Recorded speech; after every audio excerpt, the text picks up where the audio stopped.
ओम शांति। आज 17 नवंबर 2025 की बाबा की साकार मुरली है। मुरली के महावाक्य हैं, मीठे बच्चे, यह पुरुषोत्तम संगम युग है। पुरानी दुनिया बदल अब नई बन रही है। तुम्हें अब पुरुषार्थ कर उत्तम देवपद पाना है। प्रश्न है, सर्विसेबल बच्चों की बुद्धि में कौन सी बात सदैव याद रहती है? उत्तर है, उन्हें याद रहता कि धन दिए धन ना खूटे। इसलिए वह रात दिन नींद का भी त्याग कर ज्ञान धन का दान करते रहते हैं, थकते नहीं। लेकिन अगर खुद में कोई अवगुण होगा तो सर्विस करने का भी उमंग नहीं आ सकता है। ओम शांति। मीठे मीठे रूहानी बच्चों प्रति बाप बैठ समझाते हैं। बच्चे जानते हैं परमपिता रोज रोज समझाते हैं, जैसे रोज रोज टीचर पढ़ाते हैं। बाप सिर्फ शिक्षा देंगे, संभालते रहेंगे, क्योंकि बाप के तो घर में ही बच्चे रहते हैं, माँ बाप साथ रहते हैं। यहाँ तो यह वंडरफुल बात है। रूहानी बाप के पास तुम रहते हो। एक तो रूहानी बाप के पास मूल वतन में रहते हो, फिर कल्प में एक ही बार बाप आते हैं बच्चों को वर्षा देने व पावन बनाने, सुख व शांति देने। तो जरूर नीचे आकर रहते होंगे। इसमें ही मनुष्यों का मुंझारा है। गायन भी है, साधारण तन में प्रवेश करते हैं। अब साधारण तन कहाँ से उड़कर तो नहीं आता है, जरूर मनुष्य के तन में ही आते हैं।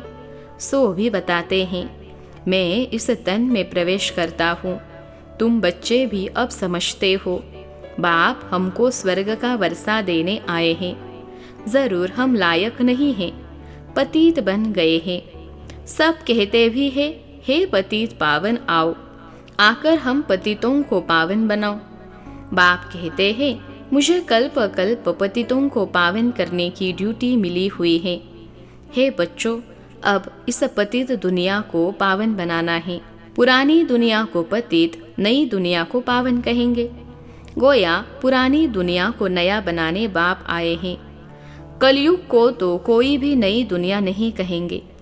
यह तो समझ की बात है ना। कलयुग है पुरानी दुनिया। बाप भी आएंगे जरूर, पुराने और नए के संगम पर। जब यहाँ भी तुम यह समझाते हो तो बोलो, यह पुरुषोत्तम संगम युग है। बाप आया हुआ है। सारी दुनिया में ऐसा कोई मनुष्य नहीं जिसको यह पता हो कि यह पुरुषोत्तम संगम युग है। जरूर तुम संगम युग पर हो तब तो समझाते हो। मुख्य बात है ही संगम युग की, तो पॉइंट्स भी बहुत ज़रूरी हैं। जो बात कोई नहीं जानते वह समझानी पड़े। इसलिए बाप ने कहा था, यह ज़रूर लिखना है कि अब पुरुषोत्तम संगम युग है। नए युग अर्थात सतयुग के चित्र भी हैं। मनुष्य कैसे समझे कि यह लक्ष्मी नारायण सतयुगी नई दुनिया के मालिक हैं।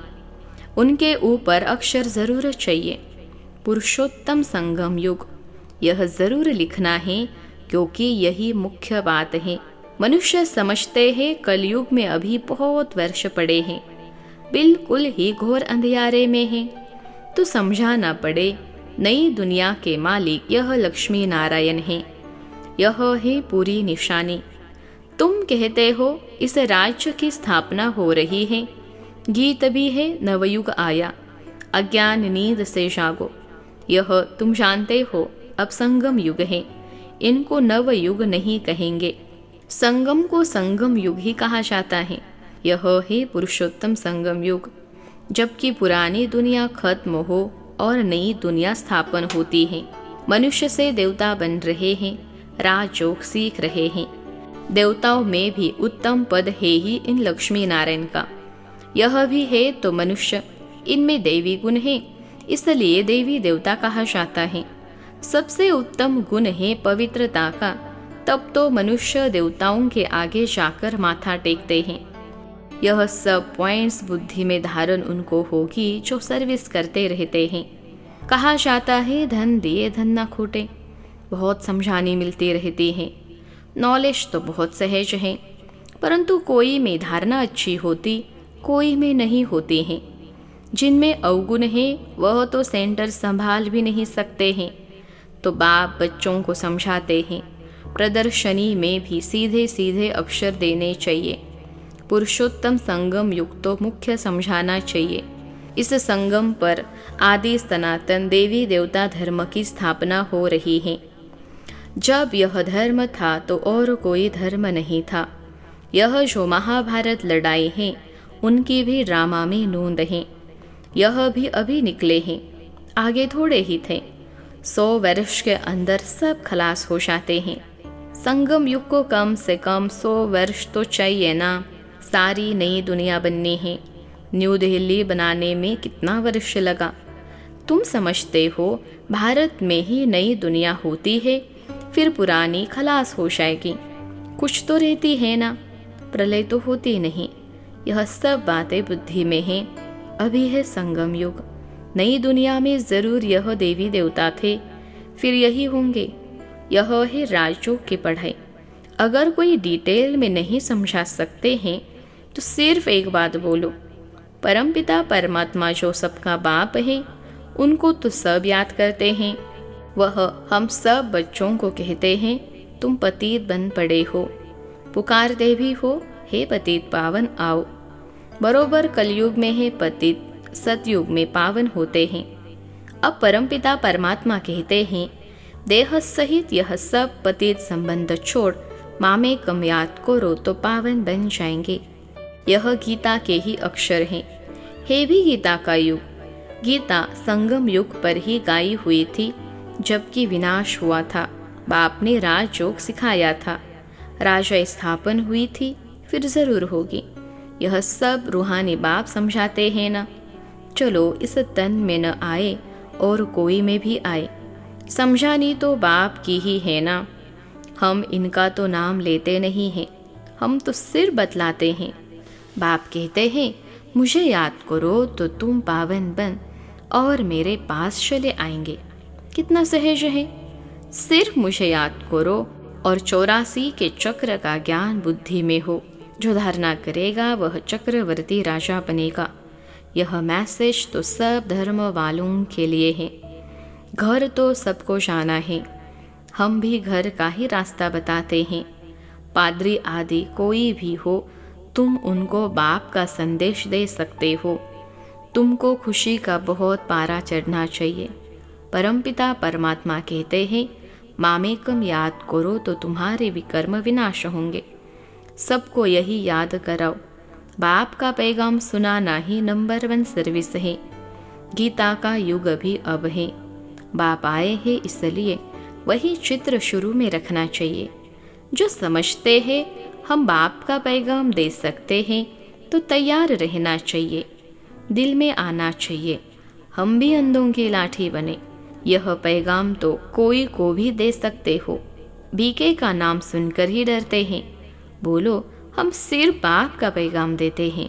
परमपिता परमात्मा कहते हैं मुझे याद करो, बस। हम किसकी ग्लानि नहीं करते। बाप कहते हैं मामेकम याद करो।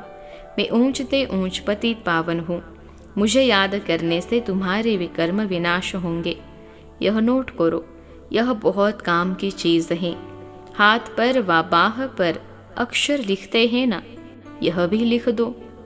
इतना सिर बताया तो भी रहम दिल कल्याणकारी बने। अपने से प्रण करना चाहिए। सर्विस ज़रूर करनी है, फिर आदत पड़ जाएगी। यहाँ भी तुम समझा सकते हो, चित्र दे सकते हो। यह है पैगाम देने की चीज़। लाखों बन जाएंगे।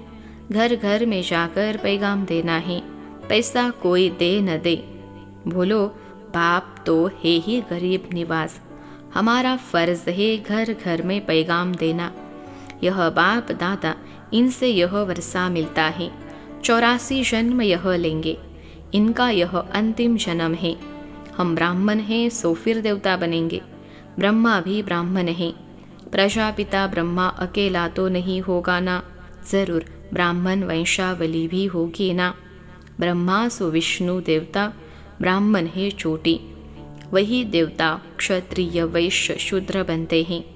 कोई ज़रूर निकलेंगे जो तुम्हारी बातों को समझेंगे। पुरुष भी सर्विस कर सकते हैं। सवेरे उठकर मनुष्य जब दुकान खोलते हैं तो कहते हैं सुबह का साईं। तुम भी सवेरे सवेरे जाकर बाप का पैगाम सुनाओ, बोलो तुम्हारा धंधा बहुत अच्छा होगा। तुम साईं को याद करो तो 21 जन्म का वर्षा मिलेगा। अमृत वेले का टाइम अच्छा होता है। आजकल कारखानों में माताएं भी बैठ काम करती हैं। यह बैज भी बनाना बहुत सहज है। तुम बच्चों को तो रात दिन सर्विस में लग जाना चाहिए, नींद हराम कर देनी चाहिए। बाप का परिचय मिलने से मनुष्य धन के बन जाते हैं। तुम किसको भी पैगाम दे सकते हो। तुम्हारा ज्ञान तो बहुत ऊंचा है। बोलो हम तो एक को याद करते हैं। क्राइस्ट की आत्मा भी उनका बच्चा थी। आत्माएं तो सब उनके बच्चे हैं। वही गॉड फादर कहते हैं कि और कोई भी देहधारियों को मत याद करो। तुम अपने को आत्मा समझ मामे कम याद करो तो विकर्म विनाश हो जाएंगे, मेरे पास आ जाएंगे। मनुष्य पुरुषार्थ करते ही है घर जाने के लिए, परंतु जाता कोई भी नहीं। देखा जाता है बच्चे अभी बहुत ठंडे हैं, इतनी मेहनत पहुंचती नहीं, बहाना करते रहते हैं। इसमें बहुत सहन भी करना पड़ता है। धर्म स्थापक को कितना सहन करना पड़ता है। क्राइस्ट के लिए भी कहते हैं उनको क्रॉस पर चढ़ाया। तुम्हारा काम है सबको संदेश देना। उसके लिए युक्तियाँ बाबा बताते रहते हैं। कोई सर्विस नहीं करते हैं तो बाबा समझते हैं धारणा नहीं है। बाबा राय देते हैं कैसे पैगाम दो। ट्रेन में भी तुम यह पैगाम देते रहो। तुम जानते हो हम स्वर्ग में जाते हैं, कोई शांति धाम में भी जाएंगे ना। रास्ता तो तुम ही बता सकते हो।